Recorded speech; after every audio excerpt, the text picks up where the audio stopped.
सदियों से इस देश के जो बिछड़े और वंचित वर्ग हैं, चाहे वह दलित समाज हो, आदिवासी समाज हो या पिछड़ा वर्ग हो, इन्हें हाशिए पे रखा गया है, उनका शोषण किया गया है। और आज देश के कई हिस्सों में, कई धार्मिक और सामाजिक व्यवस्थाओं में, मंदिरों के दरवाजों पर और सामाजिक आयोजनों में बराबरी का हक नहीं मिलता। ये तो बहुत दूर की बात है। साथियों, आपको पता है कि आज अगर किसी दलित समाज का व्यक्ति घोड़े पे बैठ के दूल्हा बनने की भी सोच लेता है, उसके साथ में भी क्या हालात गढ़ दिए जाते हैं, क्या उसकी दशा कर दी जाती है, आपको पता है, अच्छे तरीके से पता है। आज भी कई काबिल और हुनरमंद लोगों को सिर्फ इसलिए बोलने का मौका नहीं दिया जाता कि वे किसी खास वर्ग से नहीं आते। आज भी इंसान को उसकी योग्यता से नहीं, बल्कि उसकी जाति, उसके वर्ण और उसके समाज से आंका जाता है। घोड़ी पर चढ़ने से लेकर मूछें रखने और पानी के मटके को छूने तक पर आज भी लोगों को टारगेट किया जाता है, उनका मानसिक और शारीरिक शोषण किया जाता है। और विडंबना देखिए, जो लोग इस सदियों पुराने जातिवाद और वर्ण व्यवस्था पर एक शब्द नहीं बोलते, वही लोग जब आरक्षण की बात आती है तो झंडा उठाकर चले आ जाते हैं, झंडा उठाकर ज्ञान देने आ जाते हैं कि आरक्षण देश को बर्बाद कर रहा है, आरक्षण हटाओ, देश बचाओ। अरे भाई, आरक्षण हटाओ, हम भी आपके साथ में हैं, हटाओ ना आरक्षण, आओ ना हमारे साथ में। लेकिन हम कहते हैं आरक्षण हटाने से पहले खुद को तो सुधार कर लो, खुद को तो कम से कम आरक्षण हटाने से पहले जो आप इक्वलिटी की बात करते हो, खुद को तो आप इक्वल कर लो। सबसे पहले सामाजिक असमानता, ऊंच नीच और जाति व्यवस्था को जड़ से खत्म तो कर लो मेरे भाई। लाओ ना समाज में असली समानता, इक्वलिटी लाओ ना, करो ना हर क्षेत्र में समरसता। किसने रोका है, किसने टोका है? लेकिन सच तो ये है कि इन्हें ना तो समानता लानी है और ना ही किसी प्रकार की सामाजिक कुरीतियों को दूर करना है। इन्हें करना है केवल और केवल ड्रामेबाजी और सोशल मीडिया पर कंट्रोवर्सी, क्योंकि इनका काम ही है नफरत फैलाना। और ये केवल और केवल किसी ना किसी पार्टी के दलाल होंगे, किसी ना किसी पार्टी के ये दल्ले चमचे होंगे, है ना, उसके लिए काम करते होंगे। अगर वास्तव में बहस करनी है तो ड्रामा छोड़ो, आंकड़ों और संविधान के आधार पर बात करो। जब भी आरक्षण की बात होती है तो यह भ्रम फैलाया जाता है। जब आरक्षण की बात होती है तो केवल एक ही बात बोली जाती है, आरक्षण केवल एससी और एसटी समाज के लिए है। लेकिन क्या आप जानते हैं, ये बात पूरी तरह से झूठी और भ्रामक है मेरे भाइयों।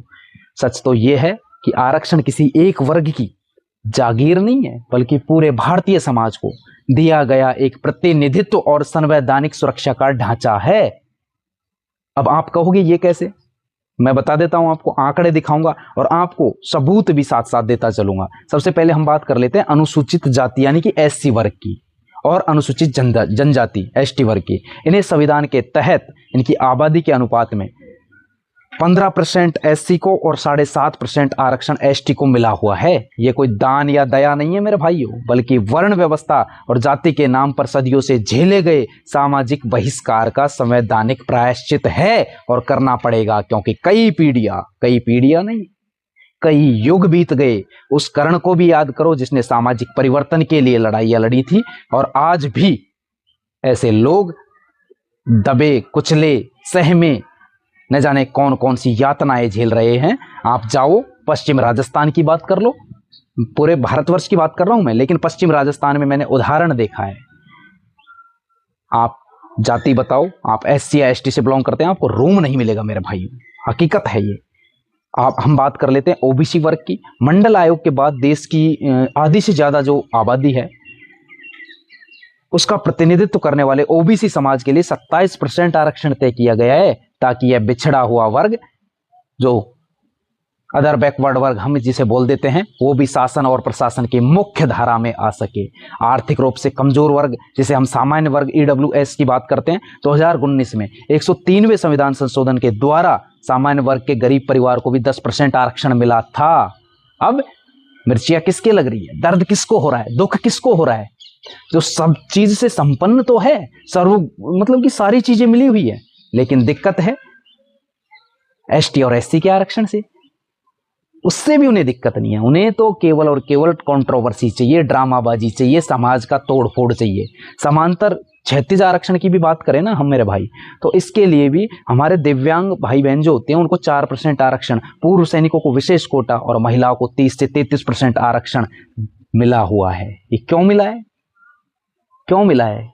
क्यों? क्या संविधान बनाने वाले पागल थे? क्या संविधान बनाने वालों ने कुछ सहन देखा नहीं था? भीमराव अंबेडकर को पढ़ाया कभी तुमने? छोड़ो उन चीजों को, अंबेडकर के नाम से ही आपके आग लग जाती है। अब आप खुद ठंडे दिमाग से एक बार सोचो, SC ST OBC EWS, दिव्यांग, पूर्व सैनिक और महिलाएं, अगर इन सबको मिला दिया जाए तो भारत का ऐसा कौन सा वर्ग बचा है जिसे आरक्षण या संवैधानिक सुरक्षा नहीं मिल रही है? जवाब है कोई आपके पास? बात करते हैं इक्वलिटी की, भारत को एक करने की, भारत के सभी समाजों को एक करने की, आरक्षण को खत्म करने की। कोरोना आरक्षण खत्म किसने मना किया है? क्या आज भी किसी SC वर्ग के व्यक्ति को मंदिर में पूजा करने का अधिकार है? ST वर्ग के व्यक्ति को मंदिर में पूजा करने का अधिकार है? नहीं है, और कभी नहीं दोगे, तुम कभी दोगे भी नहीं। क्यों? क्यों नहीं? ऐसा क्यों ये ड्रामा क्यों है? अगर जब बात करते हो इक्वलिटी की, तो इक्वलिटी क्यों नहीं है? जब समाज के हर वर्ग को सुरक्षा मिल रही है, तो फिर इस व्यवस्था पर सवाल उठाकर समाज के बिछड़े और वंचित जो वर्ग हैं, जो उनके खिलाफ नफरत क्यों फैलाई जा रही है? बताओगे? दोगे जवाब? संविधान की बात करते हो, आरक्षण हटाने की बात करते हो, संविधान का ऐस पता नहीं है, और बात कर देते हो आरक्षण हटाने की। कुछ लोग तर्क दे देते हैं आरक्षण से योग्यता या मेरिट खत्म हो जाती है। कुछ लोग तर्क दे रहे हैं कि आरक्षण की वजह से खुदकुशी, आत्महत्याएं हो रही है।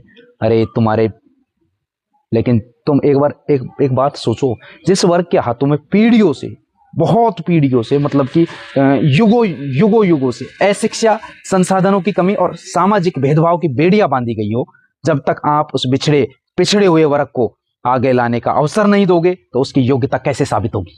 आरक्षण का मतलब ये बिल्कुल नहीं है कि बिना पढ़े लिखे या बिना परीक्षा दिए नौकरी मिल जाती है। परीक्षा हर उम्मीदवार को देनी पड़ती है, डिग्री हर उम्मीदवार को लेनी पड़ती है, योग्यता हर उम्मीदवार को साबित करनी पड़ती है, प्रतियोगिता आज भी होती है और अंक आज भी लाने पड़ते हैं। आरक्षण केवल एक न्यूनतम अर्हता, कम से कम योग्यता रखता है, ताकि संसाधनों से दूर रखे गए उन लोगों को जिनका कई युगों तक शोषण होता आया है, उनको मुख्य धारा में लाया जा सके। लेकिन आज भी तुम वही काम कर रहे हो जो तुम्हारे बड़ के उस युग में किया करते थे। आज भी तुम वही काम कर रहे हो और बात करते हो आरक्षण हटाने की। आरक्षण कोई गरीबी हटाने की योजना नहीं है। यह देश के शासन, प्रशासन, न्यायपालिका और शिक्षा व्यवस्था में हर वर्ग की भागीदारी का प्रतिनिधित्व सुनिश्चित करने का जरिया है। कब समझोगे इस बात को? और जब वो वर्ग थोड़ा थोड़ा आगे आने लगा है, तुम्हारे मिर्चियां लगने लगी है, तुम्हें दिक्कतें होने लगी है, तुमको डर लगने लगा है कि ये हमारे बराबर नहीं बैठ जाए। तुम आज भी पानी के मटके के हाथ नहीं लगाने देते और बात करते हो आरक्षण हटाने की।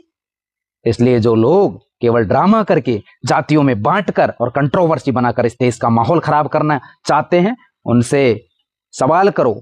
अगर आपको आरक्षण से तकलीफ है तो पहले उस भेदभाव, वर्ण व्यवस्था और जातिवाद को खत्म कीजिए जिसकी वजह से आरक्षण की जरूरत पड़ी।